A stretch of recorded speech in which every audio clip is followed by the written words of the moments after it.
আমার একটু ব্যাংকে নিয়ে যাবে ভাই? ব্যাংকে?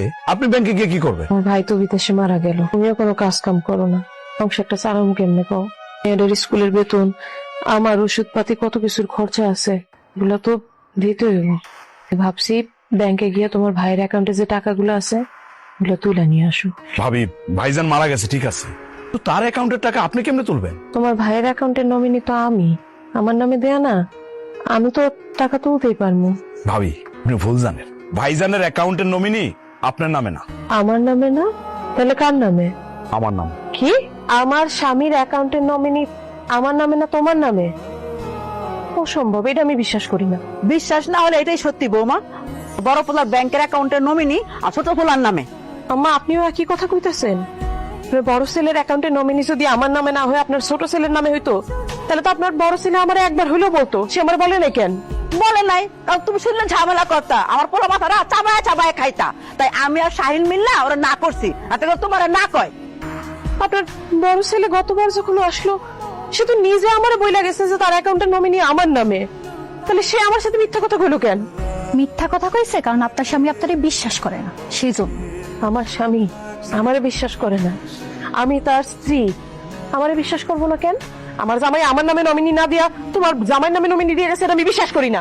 আমাদের সবার কথা যেহেতু আপনি বিশ্বাস করতেছেন না, তাহলে এক কাজ করি, ব্যাংকের ম্যানেজারের ফোন দেই, নিজের কানে শুনেন ভাইজানের ব্যাংকের অ্যাকাউন্টের নমিনি কার নামে, শুনেন। মনে হচ্ছে আমরা সব টাকা পয়সা খাইয়ে ফেলাম। হ্যালো স্যার, আসসালামু আলাইকুম। ওয়ালাইকুম আসসালাম। স্যার, আমি সেলিম হাওলাদার, ওই যে কিছুদিন আগে আমার বড় ভাই শাহিন হাওলাদার বিদেশে মারা গেল না? জি স্যার। স্যার, ওনার অ্যাকাউন্টের নমিনিটা কার নামে একটু কষ্ট করে বলবেন স্যার? সেলিম ভাই, জি আপনার বড় ভাইয়ের অ্যাকাউন্টের নমিনি তো আপনার নামে দেয়া, Selim Howlader. Sir, thank you, একটু কষ্ট দিলাম স্যার। কিভাবে বিশ্বাস হয়েছে? মা, আমি গেলাম। যা বাবা। ও আল্লাহ গো, এত টাকা তুমি কই পাইছো? আরে ভাইজান যে অ্যাকাউন্টের নমিনি আমারে করে গেছে, সেই অ্যাকাউন্ট থেকে টাকা তুলে নিয়েছি। কত টাকা ছিল?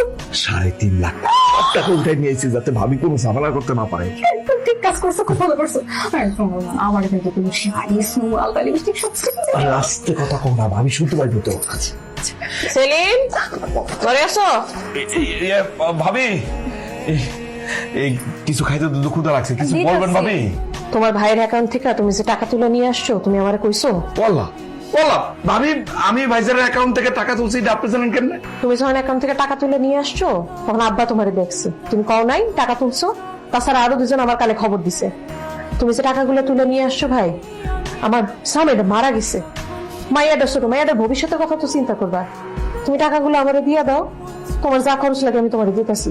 ভাইজানের অ্যাকাউন্টে যে টাকা ছিল, সব টাকা তো খরচ হয়ে গেছে। এই যে ভাইজান বিদেশ থেকে আসলো, আইসা যে 6 মাস থেকে গেল, একটা টাকা ক্যাশ নিয়ে আইছে, উল্টা আর বাকি করে গেছে। বাজারে বাকি করছে, মাছ দোকানে বাকি করছে, মুদি দোকানে বাকি করছে, চায়ের দোকানে বাকি করছে।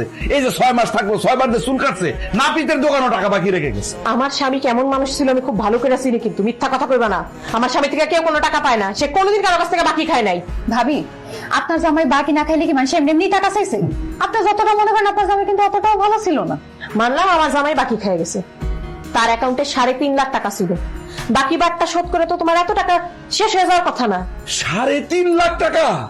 ভাবি, আপনার কি মাথা নষ্ট হয়ে গেছে? আরে ভাইজানের অ্যাকাউন্ট তো ছিল 40,000 টাকা। আল্লাহর দোহাই লাগে আর মিশা কথা কই না। একটা কাজ করো, তুমি 1 লাখ টাকা রেখে দাও, বাকি টাকা আমার দিয়ে দাও, আমার মায়ের ভবিষ্যৎ আছে তো। ভাবি, ভাইজানের অ্যাকাউন্টে যদি সত্যি 3.5 লাখ টাকা থাকতো, আমি সত্যি সত্যি আপনার টাকাটা দিয়ে দিতাম, একটা টাকা রাখতাম না। বিশ্বাস করেন, কারো টাকার প্রতি আমার কোনো লোভ নাই। তাছাড়া সবার বাকি টাকা দিতে গিয়া আমার মোটামুটি 10,000 টাকা আর বেঁচে গেছে, উল্টা আপনার কাছে আমি 10,000 টাকা পাই। দেখো সেলিম, মিশা কথা আর কইও না, ছোট বাচ্চাটার হক মাইরো না, আল্লাহর গজব পড়বো তোমার উপরে। আরে গজব আপনি কি আমার উপরে ফেলাইবেন? গজব তো আমি আপনার উপরে ফেলামো।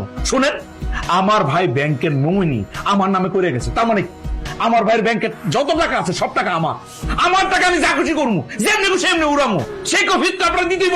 জান তো জান। আমার জামাই আজকে বইরা গেছে, আজকে আমি অসহায় দেখা তোমরা যে আমার হকটা মারলা না, আল্লাহ সইব না। আরে জান জান, আল্লাহ খালি আপনার একার না, আল্লাহ আমারও। আইতাছে, এই বড় বউ, বড় বউ কই গেলা? জি আম্মা, ডাকতেছেন কেন? ডাক্তারছি কেন বুঝো না?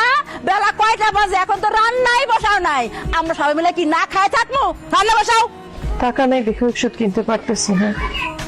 ওষুধ না খাওয়ায় পেটের ব্যথাটা আবার বাড়ছে, শরীরটা অনেক বেশি খারাপ লাগতেছে, আমি না দাঁড়ায় থাকতে পারতেছি না ব্যথায়। আজকে একটু এই তো সোনিয়া করছে, সোনিয়া আমার না শরীরটা খুব খারাপ লাগতেছে বোন, আজকে তুমি একটু রান্না বান্না করে দাও। আমি রান্না বান্না করবো মানে? এই আমি কি এবারে কাজে মেয়ে যে আমি রান্না বান্না করবো? আমি কোনো রান্না বান্না করতে পারবো না। তাছাড়া আপনি দেখতে পাইতেছেন না আমি আমার স্বামীর সাথে ঘুরতে যাইতেছি? শোনেন, কলপারে আমি আমার আর আপনার দেবরের কিছু জামা কাপড় রেখে আসছি, সেগুলো সুন্দর মতো ধুইয়া তারপর রান্না বান্না শেষ করে রাখবেন। এই যে বড় বউ, কলপার এখন থালা বাসন ধরে পড়ে রয়েছে, ওগুলো ধুয়ে নিয়ে আসো, তারপর রান্না বসাও। আরেকটা কথা ভাবি, আমি তো সোনিয়া নিয়ে ঘুরতে যাইতেছি, আসতে একটু দেরি হইব। আপনি ওই যে গরু ছাগল গুলো বার করে একটু ঘাস খাওয়াইন। সবাই আমার লগে এমন ভাবে কথা কইতেছো, মনে হয় আমি বাড়ির কাজের মাইয়া না? ভাত বসামু, রান্ধুম, রান্দার পরে কাপড় ধুমু, কাপড় ধোয়ার পরে থালা বাসন ধুমু, গরু ছাগল খাওয়ামু, আর আপনারা কি করবেন? বাড়িতে বসে আরাম করবেন? আপনি এতদিন অনেক আরাম করছেন, এখন আমরা আরাম করবো। আর আপনার জামাই মরে গেছে, আমার স্বামী যে আপনারে বসে বসে খাওয়াইতেছে, পড়াইতেছে, রাখতেছে, এটাই তো অনেক কিছু। আজকে থেকে এবারে সব কাজ আপনি করবেন, আমি কিন্তু কোনো কাজ করতে পারবো না। কথা বুঝে শুনে কইও। এই যে এত কথা কইতাছো না, তোমার স্বামীর কথা, তোমার স্বামীর লগে কিন্তু বিয়াটা যে দিছে, ওই বিয়ার টাকাও আমার জামাইয়ের দেওয়া। গায়ে যে স্বর্ণের চেনটা পরে আসো, ওইটাও আমার স্বামীর টাকা দিয়েই কেনা। এতদিন ধরে আমার স্বামীর টাকা খাইছো, পড়ছো, আর এখন আমার স্বামী মারা যাইতে না যাইতে আমার এবারে কাজের মেয়ে বানা রাখতে চাইতেছো? খবরদার, মুখ সামলে কথা বলবেন। আপনার স্বামীটা খাইছি মানে